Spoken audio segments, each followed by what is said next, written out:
क्या सच में 8वें वेतन आयोग से भारत की अर्थव्यवस्था में 8 लाख करोड़ का बड़ा बदलाव आने वाला है? क्या कर्मचारियों की सैलरी और पेंशन बढ़ने से बाजार में पैसा बढ़ेगा? क्या इसका फायदा केंद्रीय कर्मचारियों, पेंशनर्स, फैमिली पेंशनर्स और पूर्व सैनिकों को भी मिलेगा? और सबसे बड़ा सवाल कि क्या इससे आपकी जेब में पहले से भी ज्यादा पैसा आएगा? आज मैं बिजनेस टुडे की रिपोर्ट के आधार पर पूरी जानकारी बेहद ही आसान भाषा में समझाऊंगी। ये और इसके साथ साथ कुछ कमेंट्स के जवाब भी आज के इस वीडियो के माध्यम से शेयर करूंगी, जिनके माध्यम से हमारे पेंशनर्स और फैमिली पेंशनर्स ने अपनी पेंशन संबंधी सवालों को शेयर किया है। इसलिए वीडियो को अंत तक जरूर से देखिएगा। तो जय हिंद, जय भारत। मैं हूं रीना सुथार और आप सभी का स्वागत करती हूँ। यदि आप एक सर्विसमैन हैं, डिफेंस पेंशनर्स हैं, फैमिली पेंशनर्स हैं, सेंट्रल गवर्नमेंट के एम्प्लॉयज या railway, postal, CAPF, defence civilian से जुड़े हैं, तो ये वीडियो आपके लिए बेहद ही महत्वपूर्ण रहने वाला है। चलिए वीडियो की शुरुआत करते हुए सबसे पहले समझते हैं कि 8 लाख करोड़ का मतलब क्या है। देखिए, इस रिपोर्ट में कहा गया है कि जब 8वें वेतन आयोग की सिफारिशें लागू होगी तो कर्मचारियों और पेंशनर्स की आय बढ़ने से अर्थव्यवस्था में लगभग 7 से 8 लाख करोड़ की अतिरिक्त आर्थिक गतिविधि देखने को मिल सकती है। अब यहाँ पर ध्यान देने वाली बात यह है कि ये किसी एक व्यक्ति को मिलने वाली राशि नहीं है, बल्कि पूरे देश में वेतन, पेंशन, खर्च और निवेश बढ़ने से होने वाले संभावित आर्थिक प्रभाव का अनुमान है। ये पैसा आएगा कहां से? सोचिए, देश में लाखों केंद्रीय कर्मचारी हैं, लाखों पेंशनर्स हैं।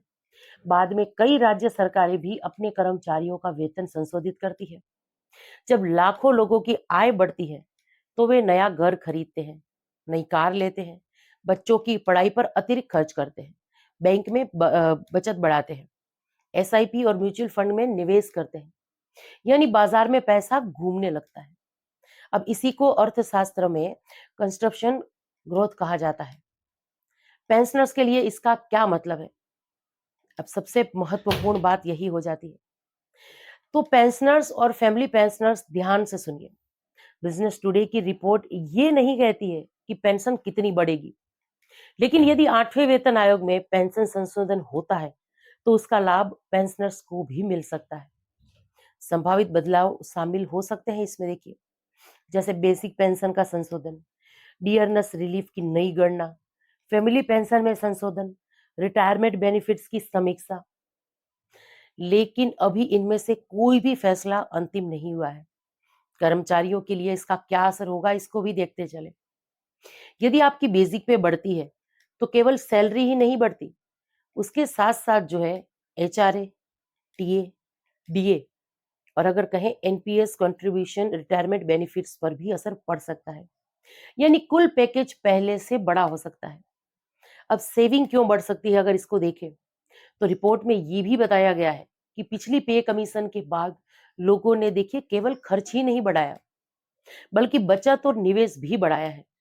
उदाहरण के लिए देखिए, fix deposit, SIP, mutual fund, insurance, PF, इन सभी में निवेश बढ़ा है। यानी केवल खर्च नहीं, बल्कि भविष्य की आर्थिक सुरक्षा भी मजबूत हुई है। अब इकोनॉमी पर इसका क्या असर होगा?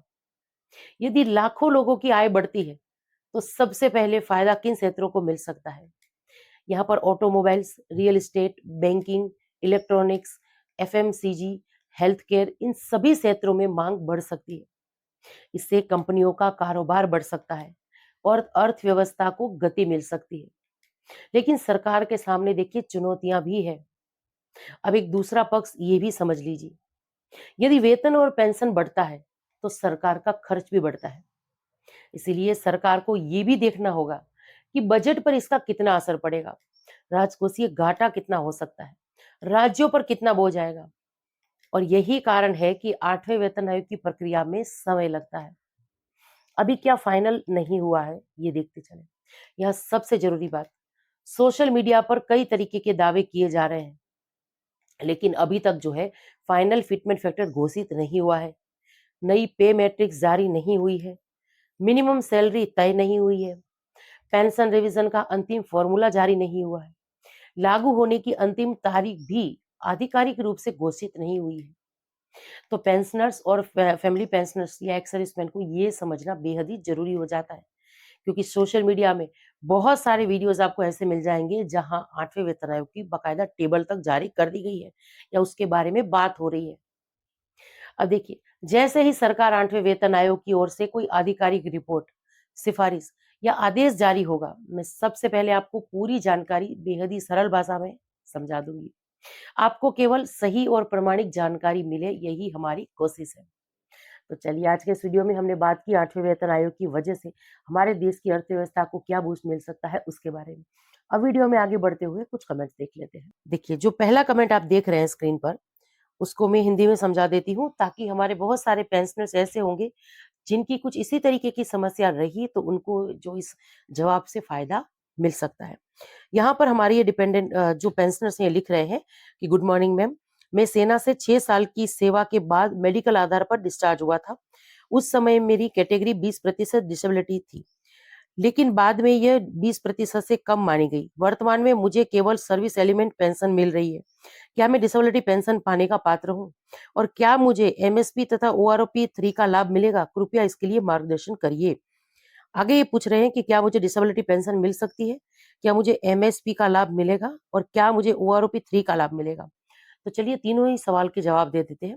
आपने अपने रिटायरमेंट के साल लिखे, यानी 1973 से 1979 तक आपने सेवा दी है। उसके बाद आरएसएमबी से आप की वजह से आप रिटायर हुए हैं। तो सबसे पहली बात कि क्या मुझे डिसेबिलिटी पेंशन मिल सकती है? तो इसके लिए हमें एडवोकेट सर से बात करनी पड़ेगी। आप मुझे आपके मेडिकल के डॉक्यूमेंट्स वगैरह जो है वो व्हाट्सएप के माध्यम से शेयर करिए। हमारा जो लीगल ग्रुप है, जिसमें हमारे एयरफोर्स के एडवोकेट शामिल हैं, वो आपको सलाह देंगे क्या करना है, क्या नहीं करना है। अगर आपको डिसेबिलिटी पेंशन मिल सकती है, तो बिल्कुल वो आपको इसके लिए गाइड भी करेंगे। आगे की प्रक्रिया क्या रहने वाली है, उसके लिए मैं आपको व्हाट्सएप पर गाइड कर दूँगी। और दूसरी बात कि क्या मुझे एमएसपी का लाभ मिलेगा? तो एमएसपी देखिए 2006 से पहले वालों को डायरेक्ट लागू नहीं है, लेकिन अगर आपको ओआरओपी 3 के तहत बढ़ी हुई पेंशन मिल रही है, तो एमएसपी भी उसपे इंक्लूड होती है। अब ओआरओपी 3 की अगर बात करूँ, तो ओआरओपी 3 में ये बात है कि अगर आपकी पेंशन में किसी भी तरीके की रिवीजन हुआ है, तो आपको ओआरओपी 3 का लाभ ज़रूर से मिलना चाहिए। आप थोड़ा ये चेक कर लीजिए कि ओआरओपी 3 की जो टेबल्स वगैरह है, उनके हिसाब से आपकी बेसिक में किसी भी तरीके की बढ़ोतरी हुई है या नहीं हुई है। अगर बढ़ोतरी हुई है, लाभ आपको नहीं मिल रहा, तो सीपीग्राम के थ्रू कंप्लेंट दर्ज करा दीजिए। नहीं तो आप ऐसे भी सीपीग्राम के थ्रू कंप्लेंट दर्ज करा सकते हैं। रिकॉर्ड या पीसीडीए से पूरा चेक वगैरह करके आपको इसके लिए जवाब मिल जाएगा। चलिए, अगला कमेंट देख लेते हैं। एक लिख रहे हैं कि हेलो मैम, क्या 8 पे कमीशन में बेसिक पे मल्टीप्लाई होता है? जिसके बारे में जैसे अभी जो है 14,175 है अभी इनकी बेसिक, और एडिशनल पेंशन में एडिशनल पेंशन भी जो है मतलब अभी 4,253 रुपए के हिसाब से आ रहा है, तो वो भी मल्टीप्लाई होगा या नहीं? तो बिल्कुल आपकी जो सर्विस पेंशन है या फैमिली पेंशनर्स की जो पेंशन है या एडिशनल पेंशन, ये सभी जो है नए फिटमेंट फैक्टर के हिसाब से बढ़ेगी। तो फिटमेंट फैक्टर जो है वो सभी पर लागू पड़ने वाला है। चलिए, अगला कमेंट है। एक लिख रहे हैं कि मैम नमस्कार, मेरे पीपीओ में, आगे इन्होंने कुछ लिखकर मिटा भी दिया है।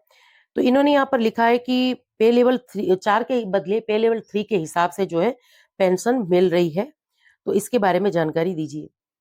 सिपाही रैंक से अगर पेंशन मिल रही है तो पे लेवल 03 दिखेगा, नायक रैंक से मिल रही है तो 04 दिखेगा। आप मुझे पीपीओ शेयर करिए, मैं चेक वगैरह करके कि आप कौन से साल में रिटायर होकर आए हैं, आपको एमएससीपी या एसीपी मिलनी चाहिए या नहीं मिलनी चाहिए, मिली है नहीं मिली, ये सारी जानकारी मैं चेक करके आपको दे दूंगी। और व्हाट्सएप पर मेरे पास इतने मैसेजेस हैं, इतनी क्वेरी है, इतने सवालों को रोज हम सॉल्व कर रहे हैं कि सभी सवालों के जवाब देना मुमकिन नहीं हो पा रहा है। तो आप जिन्होंने भी व्हाट्सएप के माध्यम से अपने सवाल शेयर किए हैं, उनको कुछ समय लग सकता है उनके जवाबों के लिए। चलिए, सबसे आखिर में ये कमेंट देख लेते हैं। एक लिख रहे हैं कि मैम नमस्कार, मेरे पापा दिसंबर 2012 में रिटायर हुए थे मेडिकल अनफिट, और 17 साल नौकरी करके फिर वो जो है एक्सपायर हो गए 2019 में। उनकी रैंक सिपाही ही लिखी है। उनके डॉक्यूमेंट्स में क्या हमें एमएससीपी मिल सकता है? या और अभी तक कुल पेंशन जो है 22,000 रुपए है ऑर्डिनरी रेट से। क्या ये सही है? पहले ज्यादा थी, अब शायद इनहेंस रेट से कर दी गई है। तो देखिए सर, जैसे कि मैंने कहा कि मुझे पीपीओ चेक करना पड़ेगा, पीपीओ चेक करके ही ये सारी जानकारी जो है मैं शेयर कर पाऊँगी। तो बहुत सारे मेरे वीडियोज़ में आपको मेरे मोबाइल नंबर मिल जाएँगे। आप उस नंबर के माध्यम से संपर्क करिए, पीपीओ वगैरह शेयर करिए, तो मैं आपको चेक करके ज़रूर से दे दूँगी। तो चलिए, यही कुछ जानकारी थी, कुछ सवाल थे जिसको लेकर आज के इस वीडियो में आई थी। अब ये सारी जानकारी आप सब लोगों को कैसी लगी कमेंट्स के माध्यम से ज़रूर से शेयर करिएगा। इसी के साथ आज के इस वीडियो से विदा लेती हूँ। जय हिंद।